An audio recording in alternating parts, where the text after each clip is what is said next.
નમસ્કાર મિત્રો, એકે આહિર ઓર્ગેનિક ફાર્મિંગ યુટ્યુબ ચેનલમાં તમારું હાર્દિક સ્વાગત છે। મિત્રો, આજનો આપણો ખાસ કરીને વિડીયો એ છે કે જે અત્યારે સફેદ તલ અને કાળા તલ છે એ વવાણા છે, તો એમાં ખાસ કરી અને જે અત્યારે ઘણા બધા ખેડૂતનો પ્રશ્ન હતો કે અમારે 20-25 દિન થયા છે તો એમાં નિંદામણનાશક દવા કે જે ખળની દવાઓ છે એના વિશે માહિતી આપો। તો ખાસ કરીને મિત્રો, આજે આપણે જે નિંદામણનાશક દવાઓ છે એના વિશે વાત કરવી છે। અને ઘણા બધા ખેડૂત મિત્રોનો એમ પણ કહેતા હતા કે ઓર્ગેનિક દવા આવે જે નિંદામણનાશકમાં કે નથી આવતી, તો એના વિશે પણ વાત કરવી છે। તો ખાસ કરીને મિત્રો, આજે આપણે જે ઓર્ગેનિક અથવા જે પેસ્ટિસાઇડ વાળી જે દવાઓ છે, ઓર્ગેનિકમાં તો દવા આવતી નથી જે નિંદામણનાશકની, પણ કેમિકલ વાળી જે નિંદામણનાશક દવાઓ આવે છે એનો ક્યારે ઉપયોગ કરવો અને કેટલી પ્રમાણમાં ઉપયોગ કરવો, કઈ દવાનો ઉપયોગ કરવો, એના વિશે ખાસ આપણે વિડીયો બનાવ્યો છે કે જેથી કરીને ખેડૂત મિત્રો છે એને સારામાં સારી માહિતી મળી જાય। અમુક ઘણા બધા ખેડૂત મિત્રો એમ કે પિયત આપીને કરવાનો કે પિયત આપ્યા પહેલા દવાનો ઉપયોગ કરવાનો કે જે નિંદામણનાશક દવા, અને કઈ દવા સારું આવે છે જે કન્ટેન્ટ, તો એનો ઉપયોગ કરવાથી સારામાં સારું રિઝલ્ટ મળે, એ વિશે આપણે વાત કરવી છે મિત્રો। એટલે ફરી કહું છું કે જો તમે તલનું વાવેતર કર્યું હોય તો આ માહિતી તમને ખૂબ જ ઉપયોગી છે, એટલે તમે આખો વિડીયો એન્ડ સુધી જોજો કે જેથી કરીને તમને તમામ માહિતી છે એ મળી જાય। ખાસ કરીને હવે જો વાત કરીએ તો તલના પાકમાં નિંદામણ નિયંત્રણ, ખાસ કરીને એના વિશે આપણે વાત કરવાની છે। તો કઈ દવાનો ઉપયોગ કરવો ખૂબ જરૂરી છે તો એ પણ આપણે આગળ વાત કરશું, પછી દવાનો સમયગાળો છે એ પણ વાત કરશું। તો સૌથી પહેલા જો મિત્રો વાત કરીએ તો કઈ દવાનો ઉપયોગ કરવો કે જે ક્વિઝાલોપોરિથાઇલ, આ તમારે તલની અંદર નિંદામણમાં ઉપયોગ કરી શકો છો। પછી પ્રોપાક્વિઝાફોપ આવે છે એનો પણ તમે ઉપયોગ કરી શકો છો। હવે મિત્રો, ખાસ કરીને આનો ઉપયોગ છે એ આપણે જે આ ક્વિઝાલોપોરિથાઇલ આવે છે એનો ખાસ કરી અને 30 થી 35 ml ઉપયોગ કરવાનો છે, અને પછી પ્રોપાક્વિઝાલોપ આવે છે એનો ખાસ કરી અને 20 થી 25 ml છે એ એક પંપે ઉપયોગ કરવાનો છે। એટલે મિત્રો, આ ખાસ કરી અને હજી તમે આખો વિડીયો જોજો, આ કઈ રીતના આ દવાનો ઉપયોગ કરવાનો એના વિશે ખાસ માહિતી છે। તો જો દવાનો છંટકાવનો સમયગાળો ખાસ કરી અને મિત્રો વાત કરીએ તો જે દવાઓ છે કોઈ પણ એને ખાસ કરી અને ભેજ જોઈએ છે, તો પિયત આપ્યા પછી તમે એને 2 થી 3 દિવસ પછી છે એ દવાનો ઉપયોગ કરી શકો છો, એમાં તમને સારામાં સારું રિઝલ્ટ મળશે। હવે દવાનો છંટકવાનો સમયગાળો કયો છે તો મિત્રો, ખાસ કરી અને સવારે 10 વાગ્યા સુધી જ છે છંટવાનો, 10 વાગ્યા પછી નથી। એનું કારણ એ છે કે જે તમે તલનું વાવેતર કર્યું છે એ અત્યારે ઉનાળો છે, ગરમી છે, જો તમે ચોમાસું તલ હોય તો પછી દિવસના ગમે ત્યાં છાંટી શકો છો, પણ જે અત્યારે ઉનાળુ પાક છે એના હિસાબે ગરમી પછી પડે છે, અને તમે તે છતાં પણ ન માનો અને જો છાંટો તો તમારે તલની અંદર નુકસાન આવશે। એટલે એ ખાસ કરી અને ધ્યાન રાખવું કે 10 વાગ્યા સુધી જ તમારે છાંટવાની, અને બપોર પછી 4 વાગ્યા પછી જ તમારે છે એ પાછો દવા છાંટવાની। હા, ઘણા બધા ખેડૂત મિત્રોને એ પણ મજૂરની પ્રશ્ન હોય છે કે મજૂર છે એ મળતા નથી, કે આપણે ટાઈમે કહીએ ત્યારે ના આવે, પણ મજૂરને પંપના હિસાબે આપી દેવાનું કે જેથી કરી અને પંપના જે તમારા એરિયામાં ચાલતા હોય 20, 25, 30 રૂપિયા કે જે હોય એ હિસાબે આપી દેવાનું, એટલે તમને પણ યોગ્ય દવાનો જે રિઝલ્ટ છે એ મળશે, અને એને પણ યોગ્ય જે આ મજૂરી છે એ મળી જાય। એટલે એક ખાસ ધ્યાન રાખવાનું મિત્રો, 4 વાગ્યા પછી, સાંજના 4 વાગ્યા પછી તમે છેક 7-8 વાગ્યા લગી છાંટી શકો છો, એમાં તમને સારામાં સારું રિઝલ્ટ મળશે। હવે મિત્રો, ખાસ કરીને આમ તો જો નિંદામણનાશક દવાઓ છે એનો ઉપયોગ ન થાય તો બધે કરતાં બેસ્ટ સારું જે હાથથી કરીએ છીએ કે હાથથી નિંદામણ, એ ખૂબ જ જરૂરી છે। એનું કારણ એ છે કે કોઈ પણ આ કન્ટેન્ટ છે એ ઝેર જ છે, એ આપણી ખાસ કરી અને જમીનને બગાડવાના જ છે। આપણે ખાસ કરીને એવી જ ભલામણ કરીએ છીએ કે જો તમને મજૂર ચડી જતા હોય અને તમે હાથથી નિંદામણ કરી શકતા હો અથવા તમે ખુદ કરી શકતા હો તો એ યોગ્ય છે। એટલે મિત્રો, એ રીતના પણ નિંદામણ કરી શકો તો બધે કરતાં બેસ્ટ, પણ જો મજૂરો ના જડતા હોય અને તમારે નિંદામણ થઈ ગયું હોય તો પછી આ કન્ટેન્ટ છે એ ઉપયોગ કરવા ખૂબ જરૂરી છે।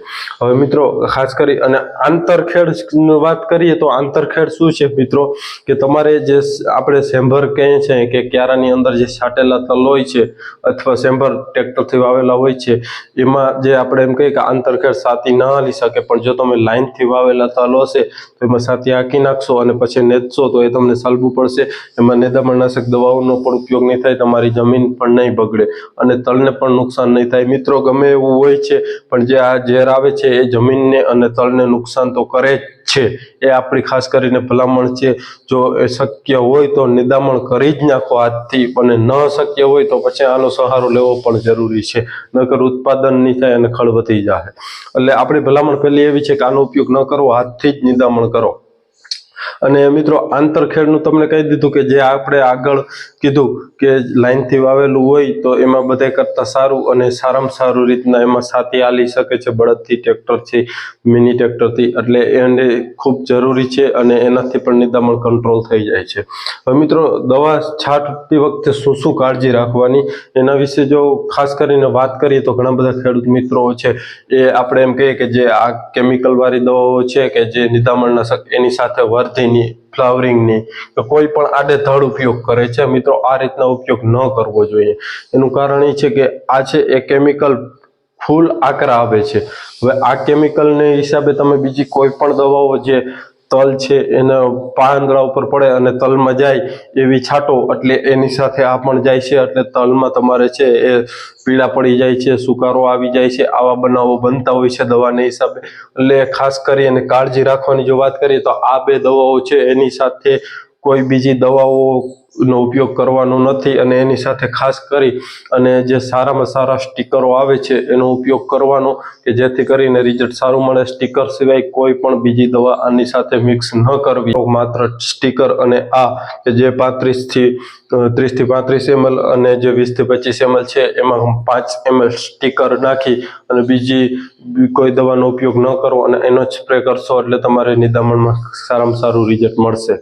અને મિત્રો હવે જો વાત કરીએ તો આ ઘણા બધા ખેડૂત મિત્રોને છે ખબર નહીં હોય નોઝલની, તો નોઝલ કઈ ઉપયોગ કરવાનો તો તમને ફોટોમાં હું બતાવું છું કે આવી નોઝલ જે પટ્ટી ટાઈપની નોઝલો આવે છે નવી, એનો ઉપયોગ કરવો ખૂબ જરૂરી છે.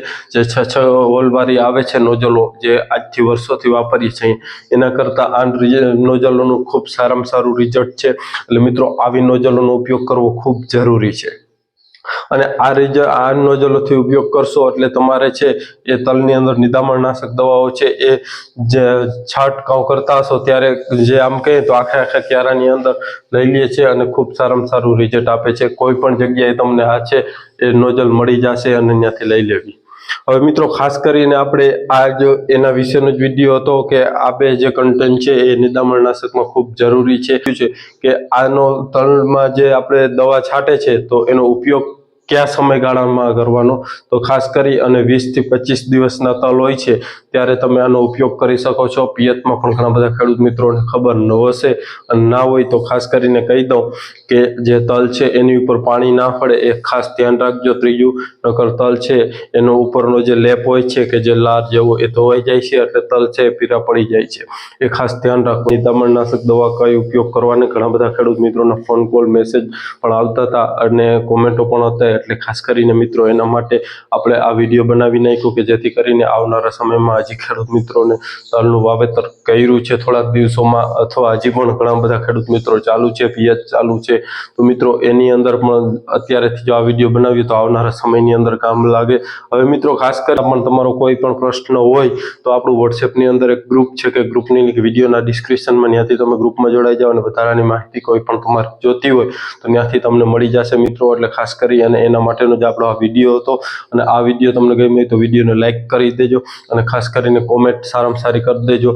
આમ તો ગોળ પાનની દવાઓ છે એ આવતી નથી પણ આપણે એ વાત વિશે જ તો મિત્રો ખાસ કરીને એના માટેનો જ વિડીયો હતો. અને આ વિડીયો ગમ્યો હોય તો વિડીયોને લાઈક કરી દેજો અને કોમેન્ટ કરી દેજો. અને કોમેન્ટની બાજુમાં સ્ક્રોલ કરશો એટલે હાઈપનું બટન છે એ પણ દબાવી દેજો જેથી વિડીયો છે એ વધારે ખેડૂત સુધી મિત્રો પહોંચી શકે. ખાસ એના માટેનો જ વિડીયો હતો. આ વિડીયો ગમ્યો હોય તો વિડીયોને લાઈક કરજો, ચેનલમાં ન હો તો ચેનલ સબસ્ક્રાઈબ કરજો. ધન્યવાદ. જય ગૌ માતા.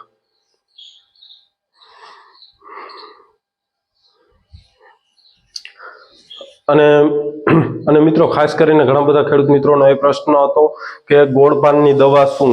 તો મિત્રો ગોળ પાનની દવા મારા અનુભવ પ્રમાણે હજી કોઈ પણ કેમિકલની અંદર આવતી નથી અને તે છતાં કોઈ પણ કન્ટેન્ટ આવતું હોય નવું તો મને કોમેન્ટની અંદર કહેજો કે આ કન્ટેન્ટ અમે ઉપયોગ કર્યો તો રિઝલ્ટ મળ્યું હતું. લગભગ આમ તો અનુભવ ઘણા બધા કર્યા છે ખેતીના, એમાં ક્યાંય ગોળ પાન તલની આવતી નથી દવા. ગોળ પાનની નહીં હોય, જે લાંબા પાનની છે એનો જ ઉપયોગ કરવો. ગોળ પાનની દવા આવતી નથી અને તે છતાં કોઈ પણ તમને આપી દે તો પહેલા એક ક્યારામાં ટ્રાયલ કરજો, નકર તમારા તલ છે એ બળી જશે, કેમ કે તલ છે એનું પણ ગોળ પાન જેવું જ હોય છે. એટલે ખાસ કરી અને મિત્રો એ ધ્યાન રાખજો, જે લાંબા પાનની જે આ બે દવાઓ બતાવી તમને એનો જ ઉપયોગ કરવો ખૂબ જરૂરી છે.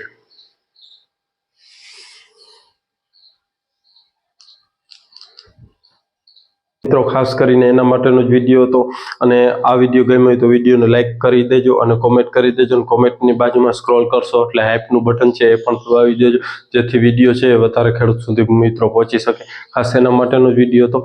આ વિડીયો ગમ્યો હોય તો વિડીયોને લાઇક કરજો, ચેનલમાં ન હો તો ચેનલ સબસ્ક્રાઈબ કરજો. ધન્યવાદ. જય ગૌ માતા.